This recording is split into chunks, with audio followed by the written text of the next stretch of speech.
Imagine the things that we do every day. Working on a computer, driving a car, eating a meal. Simple things to be sure. But for John Foppe, nothing is simple. I'm sure that many of you are sitting there and you're wondering to yourself, how does this guy do it? How does he do the day-to-day things in his life that I sometimes have problems doing with my own 2 hands and 10 fingers? Well, basically the answer to most of the questions that are going through your mind is that I use my feet for everything that you use your hands for. There's not a special school that you can go to learn how to use your feet. It's just that the human body has an incredible capacity to adapt. And I've learned in my life that there really are no unsolvable problems in this world of ours. There just are an awful lot of problems out there in life that haven't been solved yet.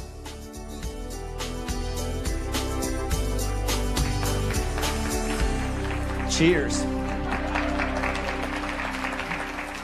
Starting his life with the odds already stacked against him, John's family had no idea if he would ever be able to live normally.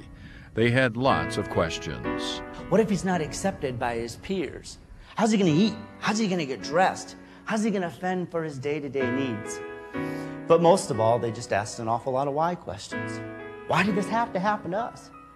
But somehow, they pulled together, my family and community, to help me begin to adapt to my adversity so that I could achieve as I went throughout my life. That adaptation might never have happened at all had it not been for his family. A change had to occur within John himself. For the first time in his life, he experienced tough love. Tough love, that self-respect for yourself and for your dreams, is the fuel that keeps us going. And without that, we give up. And you see, that's what I didn't have. That's what my parents were trying to get me to discover. And in the days that followed, it was horrible. I was in the bedroom all alone, trying to figure out how to get dressed. I threw my pants onto the floor and I stepped into the legs. And then I laid my naked back onto the floor and I put my feet up into the air so that the pants would drop to my hips. And then I hobbled over to the dresser and tried to tippy-toe up and hook the belt loop of the pants on the knob of the dresser drawer so I could hook it on and then maybe pull the pants up over my hips. Of course, being a lot shorter, it was hard to reach it. And if it did reach, and then when I finally pulled on it, maybe it would snag, but oftentimes it ripped, and then the pants would fall back down, and the frustration starting to build. So that it's back down on my feet again, feet up in the air. Now I'm starting to sweat out of the frustration. The carpet's itching my back. Now my skin is clammy, and these pants aren't moving as nicely as they should. And so it's a constant wrestling and fighting with them, trying to figure out how in the heck did this get dressed? How am I supposed to do this? I can't do this. There's just no way. The sweat is just burning in my eyes. Out on the other side of the room, I know that there are people, my family, who can come in there and help me, but they won't. I'm feeling totally rejected, absolutely abandoned, and then all that hatred and all that pity just starts spewing forth, and I didn't know why they wouldn't come in. I didn't know where God was, and life wasn't fair, and I hated this, and the more I thought, the more frustrated I became, and it wasn't working, and then being naked and all itchy and everything. And the snot started flowing out of my nose, the sweat pouring down out of my face, and finally I just fell to the floor in total exhaustion. I was curled up into a fetal position on the floor in a pool of sweat.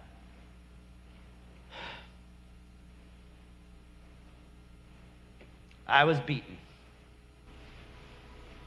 It was the loneliest moment of my life. I became tapped out emotionally. I wasn't mad, I wasn't glad, I wasn't happy, I wasn't sad. I couldn't feel anymore. And as I laid there, shivering and soaked in sweat and tears, I caught a glimpse of myself off the reflection that was on the mirror on the closet door. And I saw how pathetic I looked there, laying naked.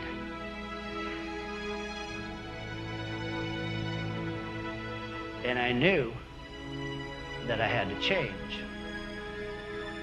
And it was somewhere in that moment that I finally opened my heart to God. And it was as though I heard him say, "You know, if you just shut up a minute, I think I can help you here."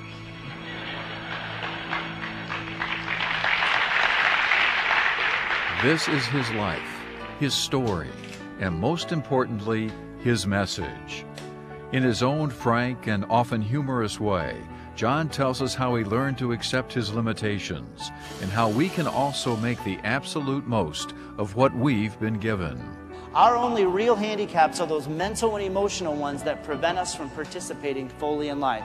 Things like pity, anger, fear, guilt, doubt, prejudice, ignorance, anything that's going to cloud your thinking and harden your heart and throw you back on the sidelines where I was as a little kid, thinking that it can't be done.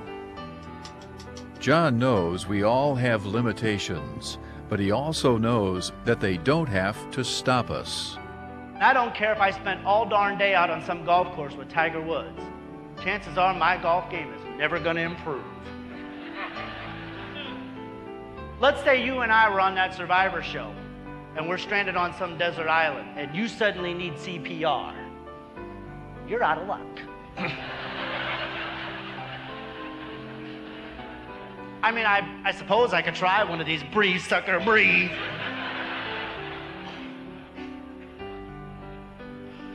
Are there limits? You bet there are limits. But you never know what those limits are until you're willing to push them as far as they can go.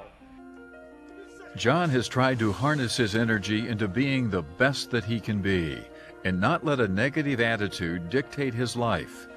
His education in clinical social work and his experience as a professional speaker give him unique insight on motivating others. He is trained under the tutelage of world-renowned motivator Zig Ziglar, with whom he has worked for over 10 years. He has written a book, What's Your Excuse? Making the Most of What You Have. But John's greatest joy has been marrying the love of his life, his wife, Christine. And yes, he proudly wears a wedding ring. John is an authority on changing attitudes, either our own or others. He delivers authentic and empowering messages on those challenges that only our attitudes can solve. Attitudes like doing more with less, embracing diversity, living integrity, and coping with change. Every day presents new challenges all the time. At each stage of life, there are new challenges. If any of us say that we have arrived, that we have achieved, that we are on top, that's a very dangerous position to put ourselves in psychologically. Because it is in that precise moment of arrogance when the winds of change blow along and knock us off of our pedestal. And so it's really about understanding that things always change. John has spoken to countless organizations, businesses, and schools, bringing them his message of perseverance, growth, and achieving success through simple plans of action. In fact, even Super Bowl winning football coach Jimmy Johnson called on John to help motivate his team and get the most out of his players. You'll be intrigued with what John is able to do, but before you realize what has happened, you'll stop looking at him and start looking at yourself.